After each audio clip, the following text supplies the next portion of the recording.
Today on SteamPunk Minecraft, the Nether Station.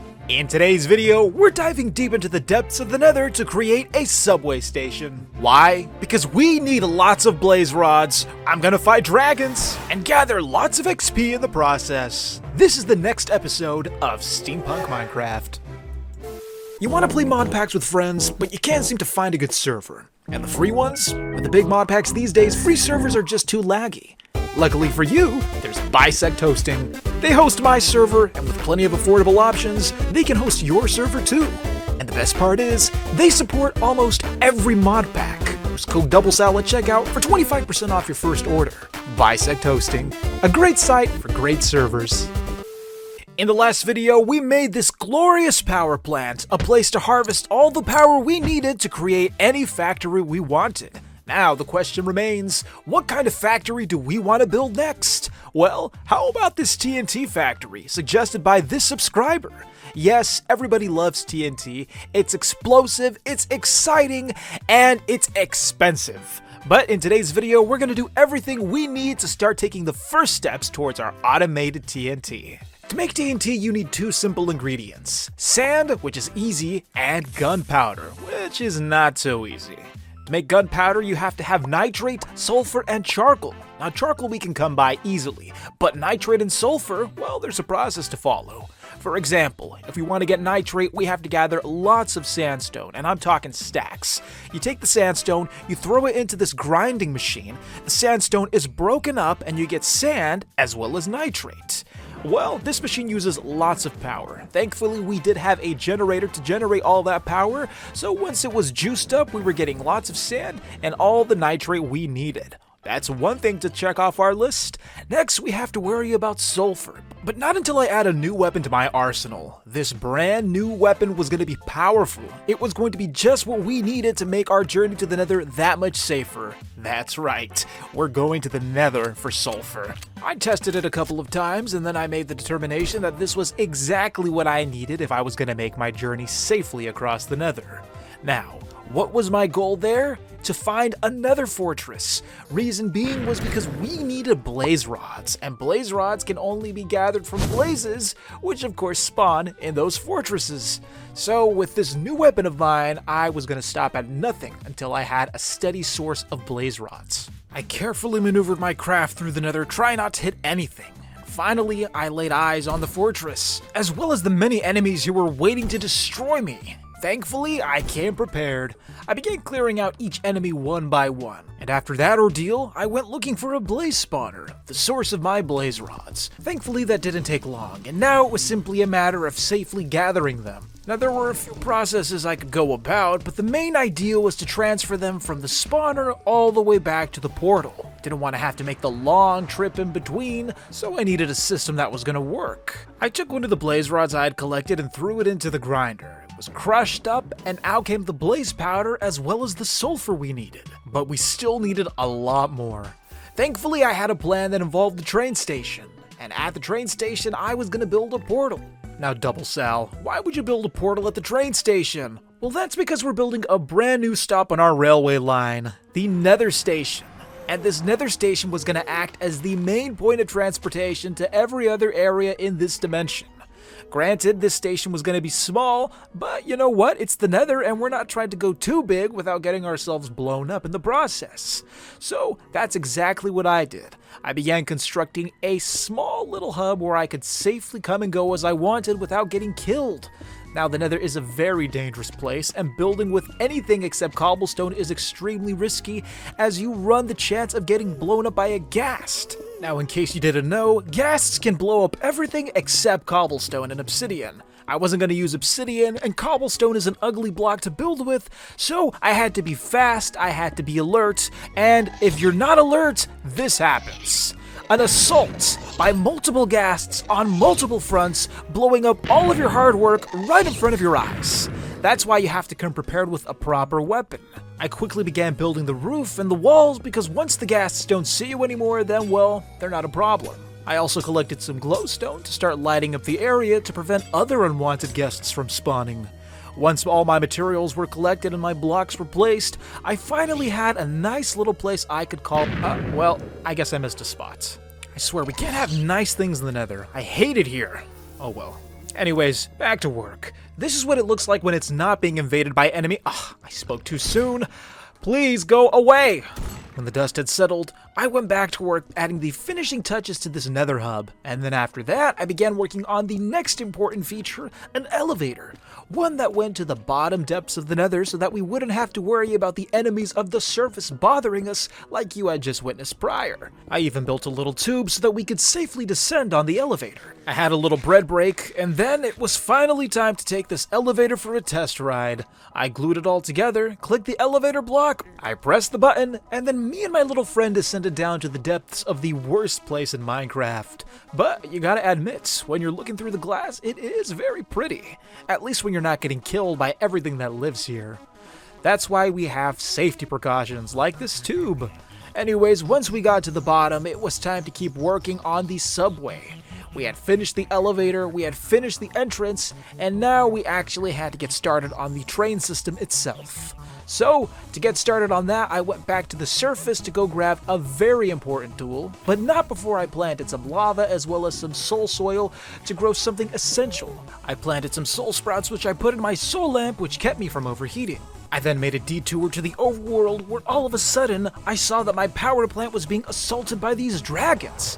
They were included in an update for the Modpack and they gave me a great idea, one that I would act on later.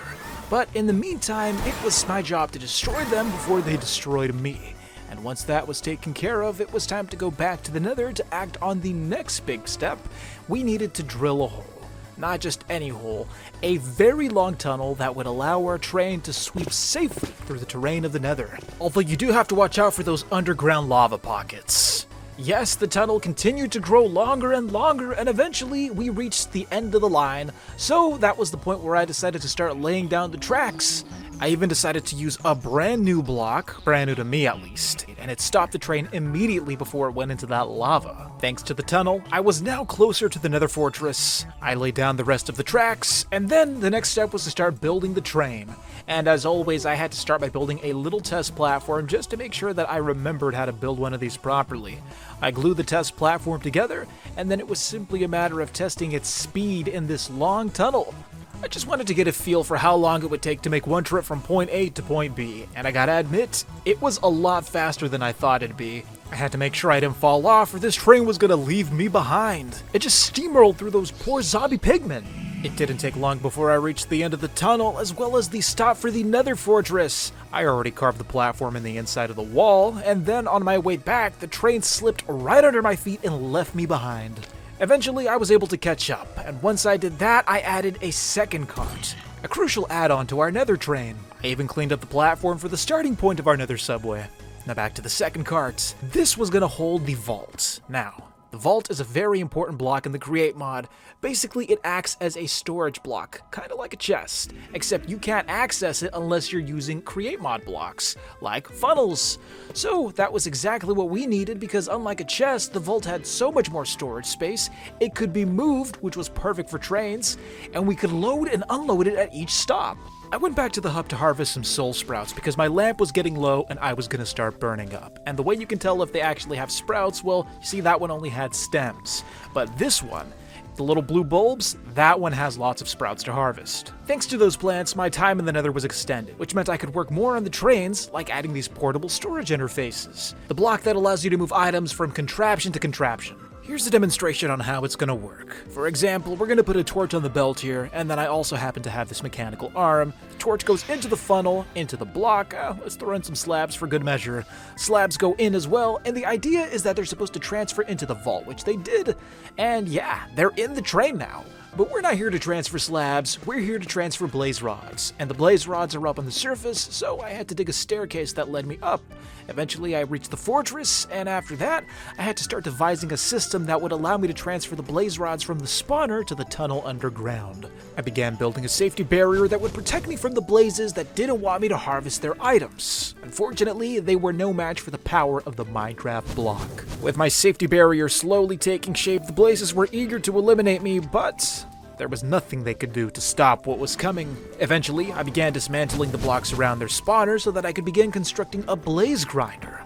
but that proved to be a little difficult given that the blazes were not keen on me destroying their home. I had to fall back, but I triumphantly returned with a potion of fire resistance, so I was immune to whatever attacks they had for me. I converted their home into a grinder with conveyor belts and all the other bells and whistles.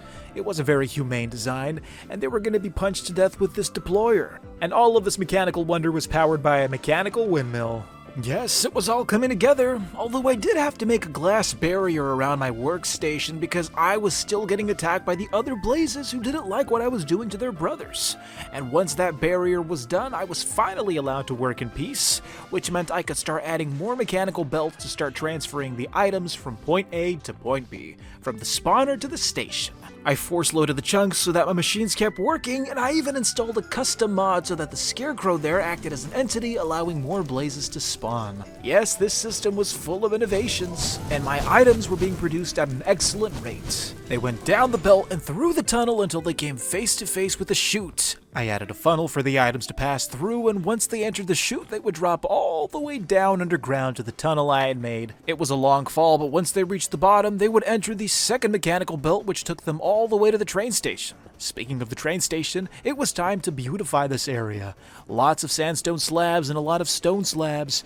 I didn't want to go with another aesthetic because it was way too dark, and as you can see by my screen, it's already hard to see as it is. So some nice bright sandstone was just what I needed to illuminate the place. I went with this nice classical design, and by that point, enough time had passed to the point where my chest was almost full not of blaze rods, but of these little XP cubes. Now these XP cubes could be right-clicked and they would convert into XP, but you could also turn them into liquid, which meant that the experience itself could be stored in these fluid tanks. So, to save some space in that chest, that's exactly what I was going to do. I was going to convert the XP cubes into this fluid that I would store in the tank and extract whenever I needed some extra XP, which is kind of rare, but it's still nice to have. The tank was done, I carved a tunnel for easy access, and then I began setting up the funnel and drainage system, allowing the cubes to go into the tank itself. Now I thought the setup was ready, I let the items flow out, but for some reason they weren't going into the drain. I then realized I used the wrong block. Instead of a drain, I needed a disenchanter, and those look very similar, but once I swapped it out for the right block, as you can see the cubes went in, and they started filling up the tank. Yes, it was XP on demand. As for the train itself, it was time to start building it, and do you remember those lizards? They were going to be the inspiration for the ultimate dragon-themed train. Or a serpent. Or a naga, I don't know, but it's a big reptilian-looking monster, and it fit the vibe of the Nether perfectly, because as we know, the Nether is full of monstrosities. This train would be no exception, but it was also going to have utility, that being transferring all of our blaze rods. Our train station was finally complete, and now it was finally time to take the brand new train for a test drive, but not before I show you its interior. This is one of the passenger cars with a matching blue cushion set up here that matches the entire bluish vibe of this train. Nice and cozy, although it is kind of dark. Maybe we'll add some lights later. And yeah, this is another passenger car. It looks identical to the last one I showed you, and as for the control room, well, it's pretty much the same setup as when we set that little test train up. So yeah, all I had to do was assemble it, and the train came to life. One big entity, ready to go from point A to point B. And check out this little feature. You've seen this before, but not on the trains.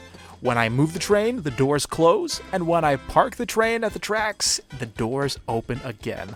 Little details like that go a long way, and I really appreciate the creators for adding such a small but delightful feature. Now, let's get this train moving. Something about the vibe of the train while we were moving through the dark tunnel of the Nether, I don't know what it was, but it was just kind of relaxing. I had finally reached my destination, and now it was time to show you what I worked on here. Same design as the last station. This one was a little different. The changes so minor you can't even notice, but yeah, overall, same design. Now, it was time to construct the last mechanism of today's video, a water wheel system. Now, what were these wheels gonna power? Well, we had a whole setup over here. This is where we were gonna offload the train. But like I said, none of the system works unless we have power. But how can you use water wheels if you can't put water in the Nether? Well, you can use lava. I had no idea this worked. I just tried it out and the wheel started spinning, so I wasn't gonna question how wooden water wheels weren't being incinerated by lava. Our shipping system was finally complete, and now it was time to take our transportation system back to the Nether Fortress so that we could begin loading our precious cargo for future use, that being the TNT. and there was a huge backlog of materials over here because the chunks weren't loaded. So when I got there, well, you can see the results. They entered in at point A and exited out through point B. Yes, everything was going exactly as it should. Blaze rods were being transported, and now we could start production of sulfur. So let's go over one more time. Beautiful nether hub, although we have these annoying nether creatures that insist on spawning, don't know what to do there. And yeah, it's kind of pretty. But the purpose of this hub is to take us down to the depths where we have our nether subway. Thankfully, we can enjoy the scenery while we take the long ride down. Beautiful nether. And here it is, the station. Alright, after that you enter the train and you get to the Nether Fortress station. And at the Nether Fortress station, lots of stuff going on here. Not only is this where we load our cargo, but it's also the site of our fortress itself, a key element in this entire system. Because inside the fortress we have our state-of-the-art blaze grinder. Blazes spawn, they get killed by the deployer, and then they drop the blaze rods which go onto the assembly line, and they take the long trip all the way to the station. Once all those items are there, we separate them. XP goes into one funnel and comes out the other end as liquefied XP, which we store in this vat right here. It just accumulates until we need XP. Next, we have our blaze rods, which are also separated, and one of the little tweaks I made was that the blaze rods do come out in stacks. Now, you don't have to do that, but it is certainly faster than offloading them one by one. So yeah, there's just a free little tip for you. They go into the portable storage interface, which puts them inside the train, and then once inside the train, they make the trip back to the first nether hub, where they are then unloaded, ready for use, all powered by lava water wheels. There it is, friends, our entire transportation system. I think it's safe to say that we are one step closer to automating TNT. Now that we have a steady production of sulfur, we just need to automate the nitrate and charcoal process and we'll be good to go. Gunpowder is on the way.